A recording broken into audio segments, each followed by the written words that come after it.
அந்த கொடத்தொகுதிகளில் வந்து மக்களுக்கு விரட்டி கொண்டிருக்கிறார். கடையை பூட்ட வேணும், கடை திறந்தால் லைசன்ஸை கேன்சல் பண்ணணும் சொல்லி. லைசன்ஸ் தரையலான்றீங்களா நீங்க? நீங்க இல்ல இல்ல லைசன்ஸ் தரையலான்னு சொல்றீங்களா நீங்க? உங்களோட ஒன்று ரெண்டு பேர் யாரு இல்ல இல்ல உங்களோட செயல்பாடுகள் உங்களோட அட்டாசங்களும் உங்களோட நிறுத்திக் கொள்ள வேணும். நீச்சல் அடிக்கிறது யாரு? உங்களோட காசு இல்லையா? எங்கட காசுல எல்லாம் செய்து போட்டு சரிங்க. எல்லாம் ஓசி வாகனத்துல போகணும், எங்கட காசுல போகணும். உங்களோட அரசியல் செய்யணும். நீங்க ஒன்னாங்காட்டி விளையாடுறீங்க.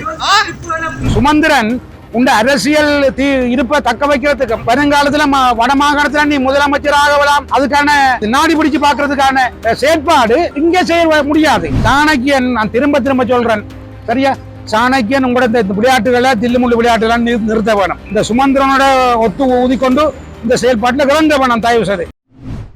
இலங்கையின் முதற்தர சுற்றுலா தலம் ரீச்சாவின் மாபெரும் உணவு திருவிழா செப்டம்பர் மாதம் 5, 6 மற்றும் 7ஆம் தேதிகளில் இன்றைய டிக்கெட்டுகளை பெற்றுக் கொள்ளுங்கள்.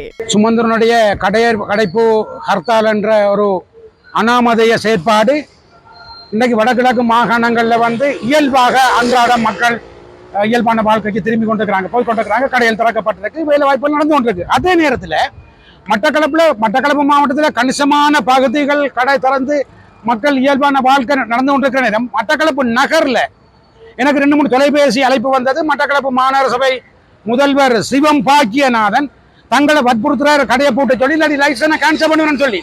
உடனடியாக நான் அந்த தளத்துக்கு போனேன். காந்தி சிலைக்கு முன்பதாக உள்ள கடத்தொகுதிகள், அந்த கொடத்தொகுதிகளில் வந்து மக்களுக்கு விரட்டி கொண்டிருக்கிறார். என்ன, கடையை பூட்ட வேணும், கடை திறந்தால் லைசன்ஸை கேன்சல் பண்ணணும்னு சொல்லி. நான் போற நேரம் கடையை திறந்து கொண்டிருந்த ஒவ்வொரு வர்த்தகரையும் வைபோச பலவந்தமாக பூட்டப்பட்டு கொண்டிருக்கு. நான் அதை வீடியோ எடுத்திருக்கிறேன், அந்த வீடியோ எல்லாம் என்கிட்ட இருக்கு. அப்போ உடனடியாக நான் சீனியர் டிஐஜிக்கு உடனே தெரிவிச்சேன், எச்கோய்க்கும் அறிவிச்சேன். அறிவிச்ச உடனே வழங்க உடனடியாக போலீஸில் என்ட்ரி பதிவு செய்ய சொல்லியிருக்கிறாங்க. நான் அவர் செய்த ஒவ்வொன்றையும் நான் பதிவு செய்திருக்கிறேன். ஆதாரம் இல்லாமல் நான் கதைக்கல. உடனடியாக சிவபாக்கியநாதனுக்கு உடனடியாக ஆக்ஷன் எடுக்க வேணும், நடவடிக்கை எடுக்க வேணும். இது சம்பந்தமாக நான் தேர்தல் எலெக்ஷன் கமிஷனுக்கு நான் அறிவிச்சிருக்கிறேன். இது தேர்தல் கட்டளை சட்டத்தை மீறுற ஒரு செயல்பாடு. முத்தையன் கட்டில ஒருத்தன் ஆம்பிக்குள்ள இரவு 12 மணிக்கு போய் பூந்து வெடி வேண்டான் செத்து ஒரு பிரச்சனைக்காக வந்து ஒட்டுமொத்தமான வடகிழக்கு மாகாணத்தில் உள்ள மக்களை சிதைக்க இயலாது, வதைக்க முடியாது. விளங்குதானே? தனிப்பட்ட சுமந்திரன் உண்ட அரசியல் இருப்ப தக்க வைக்கிறதுக்கு வருங்காலத்துல வடமாகாணத்துல நீ முதலமைச்சராகலாம், அதுக்கான ஒரு என்ன பாக்குறது, நாடி பிடிச்சு பாக்குறதுக்கான செயற்பாடு இங்கே செய்ய முடியாது. விளங்குதானே? அதே மாதிரி சாணக்கியன் நான் திரும்ப திரும்ப சொல்றேன் சரியா, சாணக்கியன் உங்களோட இந்த விளையாட்டுகளை தில்லுமுள்ளு விளையாட்டுகளை நிறுத்த வேணும். ரைட் தம்பி, நான் உனக்கு ஆரம்பத்திலிருந்து நான் சொல்லி வந்திருக்கிறேன். எனக்கு உங்களை ஒரு நல்ல பொடிப்பு இருந்தது சரி, மக்களுக்கு கதைக்கிறீர்கள் பேசுறீங்கன்னு சொல்லி. ஆனால் இந்த சுமந்திரனோட ஒத்து ஊதிக்கொண்டு இந்த செயல்பாட்டில் கலந்த வேணும் தயவு செய்து. ஆகவே ஹர்த்தால் இல்லை வடகிழக்கு மாகாணத்தில்.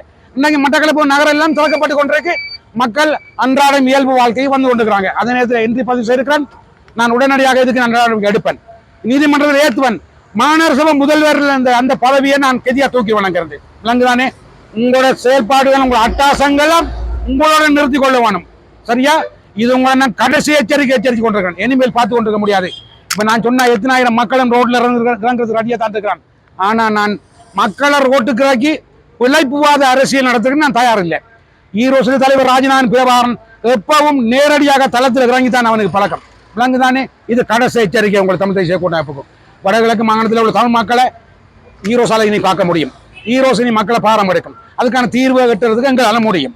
ஆகவே இது எச்சரிக்கை. மட்டக்களப்பு நகரின் உதே தாயம் பாசமா கடவுளக்கமா அறிந்தே මියා අටාමාර 9 වෙනකොට ගිහිල්ලා අන් ෆොටෝ ගන්නවා රයිට් ගන්න කඩ ඔක්කොම වහලා තියෙන්නේ අද හර්තාල් කියලා ෂෝප් වෙන්නන්න. දැන් ඇවිල්ලා බලන්න වාහනයක් යනවා, ස්කූල් ළමයිලා යනවා, ගවර්න්මන්ට් නිලධාරී රජයේ නිලධාරීලා යනවා, කඩ ඔක්කොම අරිනවා. හරි, දැන් හර්තාල් නෑ.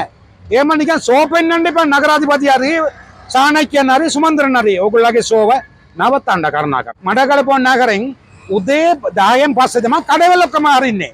මියා අටාමාර 9 වෙනකොට ගිහිල්ලා අන් ෆොටෝ ගන්නවා රයිට් ගන්න කඩ ඔක්කොම වහලා තියෙන්නේ අද හර්තාල් කියලා ෂෝප් වෙන්නන්න. දැන් ඇවිල්ලා බලන්න වාහනයක් යනවා, ස්කූල් ළමයිලා යනවා, ගවර්න්මන්ට් නිලධාරී රජයේ නිලධාරීලා යනවා, කඩ ඔක්කොම අරිනවා. හරි, දැන් හර්තාල් නෑ. එහෙම නිකන් ෂෝප් වෙන්නන්න එපා. නගරාධිපති හරි चाणक्य नरी सुमंद्र नरी ओगुलागे सोव नवतांड करना करला प्लीज